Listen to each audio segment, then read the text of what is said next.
So I'm bleeding the brakes on this E63S, painted the brake calipers in Patronus green.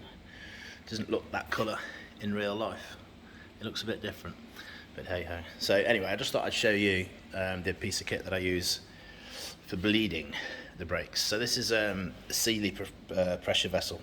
So the idea with this is that bit gets filled up with brake fluid. You've got a airline that connects up to that. You pressurise it to about 2 bar, and then I've got a hose which goes all the way over to the fluid reservoir. So reservoir's got an adapter on, and then the hose connects on there. It's got a valve, so that's now putting 2 bar of pressure through the brake system. And then all I've got to do is go around, open the bleed valves, drain it into a bottle until there's no air, and that's it. Move on to the next caliper.